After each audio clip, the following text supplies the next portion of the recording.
इस वीडियो में हम लोग इन डिटेल बात करेंगे कि जब आप अपने सीवेट एलएलएम पीजी एग्जाम के लिए रजिस्ट्रेशन कर रहे हो, चाहे दिल्ली यूनिवर्सिटी की वेबसाइट पे, चाहे बनारस हिंदू यूनिवर्सिटी की वेबसाइट पे, चाहे किसी भी कॉलेज की वेबसाइट पे, वहां पे आपको कौन कौन से डॉक्यूमेंट्स ऐसे हैं जो कि आपको रेडी रखने हैं और साथ ही में डॉक्यूमेंट्स का टाइप क्या होना चाहिए, किस तरीके से आप उसको प्रोक्योर कर सकते हो, कौन कौन सी चीजें आपको ध्यान में रखनी है। और साथ ही में जब मैंने कल वीडियो डाला तो उसके ऊपर काफी मतलब डाउट्स थे स्टूडेंट्स के कि सर इस डॉक्यूमेंट में ऐसा क्या होगा, उसमें वैसा, तो सारे डाउट्स भी मैं इस वीडियो के अंदर आपके क्लियर करूंगा। तो प्लीज वीडियो को लास्ट तक देखिए और जितने डॉक्यूमेंट्स बता रहा हूँ प्लीज इसको ना तैयार रखिए और अपना रजिस्ट्रेशन जो है वो जैसे जैसे कॉलेज खुलता जाता है अपना रजिस्ट्रेशन वो करते जाइए। बीएचयू का खुल चुका है, आगे जैसे ही खुलता है दिल्ली का बीबीआईयू का मैं आपको तुरंत नोटिफाई करूंगा।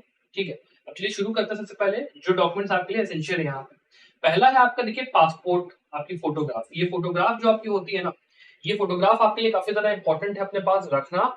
और साथ में एक बात ध्यान रखिएगा कि ना इसका जो फॉर्मेट रहता है उसके अंदर कई स्टूडेंट को प्रॉब्लम ये आती है कि सर जो फॉर्मेट होता है उसके अंदर वो लोग ना एक काफी डायमेंशन मानते हैं और उसका जो साइज होता है वो ये लोग मानते हैं।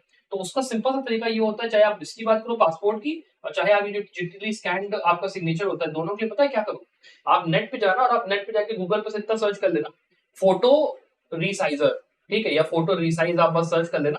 तो आपको ना देखिए वहां पे ना फोटो रिसाइज सर्च करते ही वेबसाइट एक मिलेगी जो कि ना आपकी फोटो को आपके साइज के हिसाब से वो एडजस्ट आप कर सकते हो। उसके अंदर आप बता दो उसको कि यार मेरे को ना 100 बाय 100 की चाहिए या फिर जितना भी उसमें लिखा हुआ वो चाहिए, और उसका जो साइज आप है वो ऊपर नीचे सीधे कर सकते हो उसकी वेबसाइट के थ्रू। तो ज्यादा उसमें झंझट आपको नहीं फंसेगी कि यार मैं भाग रहा हूँ कर रहा हूँ, उसकी बुद्धि की जरूरत नहीं है। अब दूसरी चीज जो आपको रख के रखनी है ध्यान, वो है 10th की और 12th की आपकी मार्कशीट।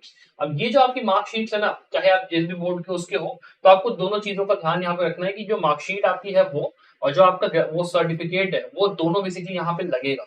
तो दोनों को ही अपना रखिएगा। तो जैसा वहां पे पोर्टल में अगर डिमांड आती है कि भैया केवल मार्कशीट अपलोड करनी तो मार्कशीट कर दो, और सर्टिफिकेट मार्कशीट दोनों करनी तो दोनों ही अपना अपलोड करने के लिए आप लोग रेडी रहना। इसके बाद जो अगली चीज आपको ध्यान रखनी है वो है ग्रेजुएशन की मार्कशीट। अब इसको लेके मेरे पास ये भी डाउट्स आ रहे थे कि सर जो ग्रेजुएशन की मार्कशीट है, बेसिकली मुझे जहां तक दिख रहा है क्वेश्चन ये आया था कि जो ग्रेजुएशन की मार्कशीट है सर वो हमारी किस पर्टिकुलर डिग्री की होनी चाहिए, एक स्टूडेंट ने पूछा। तो देखिए तो भाई ये बात ध्यान रखो कि आप यहाँ पे एलएलएम के अंदर एडमिशन ले रहे हो और उसके अंदर आप जो डिग्री आपने इससे पहले लिया है वो एलएलबी की है, तो आपको ऑब्वियस सी बात है एलएलबी का ही सर्टिफिकेट अपना वहां पे अपलोड करना है जो भी आपका मार्कशीट है।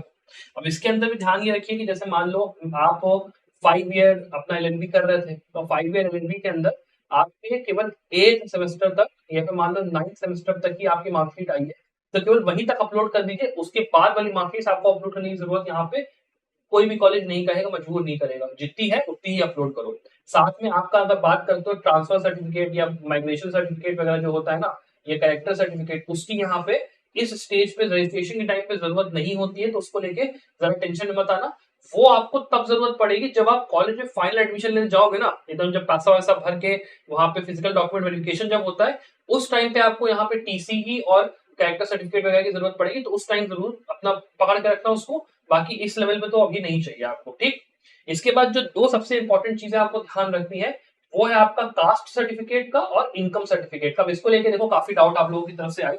पहली बात मैं जो कंफर्म कर दूं, कास्ट सर्टिफिकेट के अंदर आपको सेंट्रल गवर्नमेंट के द्वारा इशूड कास्ट सर्टिफिकेट चाहिए, सेंट्रल गवर्नमेंट के द्वारा इशूड। ठीक है, ये जो सेंट्रल गवर्नमेंट के द्वारा इशूड कास्ट सर्टिफिकेट होता है ये बनवाया कैसे जाता है उसका प्रोसेस में थोड़ा सा अगर आपको बताऊं, तो सबसे पहले आप जो अपने तहसील में या जो आपके यहाँ ब्लॉक ऑफिस है वहां पे आप जब जाते हो तो वहां पे आपको ना कोई हो सकता है लॉयर मिल जाए, या हो सकता है कोई वहां पे ऐसा बंदा हो जो कि वो सर्टिफिकेट बनवाता है, या फिर आप ऑफिस में डायरेक्टली जाके बात करिए, वो लोग आपको अपना जो सर्टिफिकेट होता है बना के देंगे।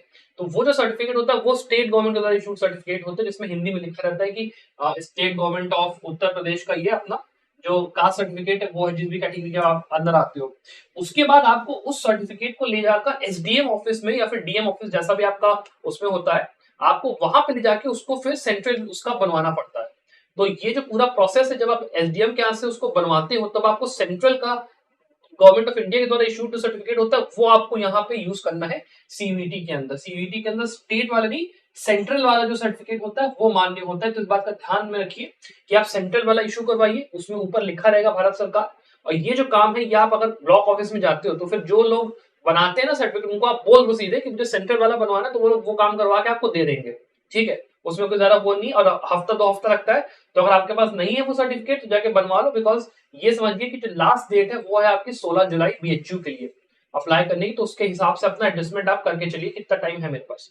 अब एक जो क्वेश्चन मेरे पास आया था इनकम सर्टिफिकेट को लेकर, वो ये था कि सर प्लीज आंसर यहाँ पे कि मेरे पास जो कैटेगरी है वो सेंट्रल गवर्नमेंट का होगा, जो इनकम सर्टिफिकेट है वो भी क्या सेंट्रल गवर्नमेंट का होगा? ऐसा नहीं है, जो इनकम सर्टिफिकेट है वो आपका स्टेट गवर्नमेंट द्वारा इशूड ही होता है। अब देखिए इसमें भी जो बातें होती हैं, अगर आप ईडब्ल्यूएस कैटेगरी से बिलोंग कर रहे हो तो उस केस में जो आपका इनकम सर्टिफिकेट है, ऑब्वियस सी बात है आप किसी कैटेगरी से बिलोंग करने, आप ईडब्ल्यूएस कैटेगरी में हो, then you are in general और आप ईडब्ल्यूएस में आते हो, तो आपका स्टेट गवर्नमेंट के द्वारा जो इशूड सर्टिफिकेट है वो लगेगा। यहाँ पे सेंट्रल गवर्नमेंट के द्वारा वाला कोई इसमें चक्कर होता ही नहीं है, केवल स्टेट गवर्नमेंट द्वारा जो इशूड सर्टिफिकेट होता है वो लगता है।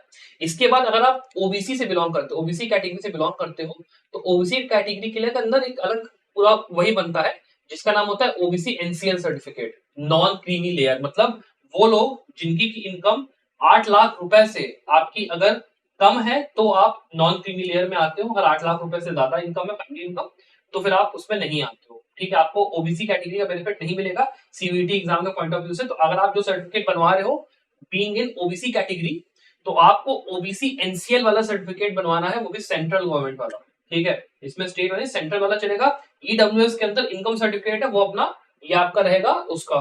ठीक है, तो इसमें आपको मेरे ख्याल से डाउट ये चीज क्लियर हो गया कि जो सर्टिफिकेट सबके लगने हैं वो कौन कौन से हैं। ठीक है, इसके अलावा अगर आपको कोई डाउट है, इसके अलावा अगर आपको काउंसलिंग के डॉक्यूमेंट्स के अंदर है उसके अंदर, तो प्लीज मुझे कमेंट्स में आप प्लीज नीचे बताइए कि सर इस चीज में मुझे थोड़ा सा डाउट है या वो है। मैं कोशिश पूरी करूंगा उस डाउट का वहां कमेंट्स में ही आपका जो भी वो है वो सॉल्व करने का। Apart from that I wish you the very very best of luck for your future success. Bye.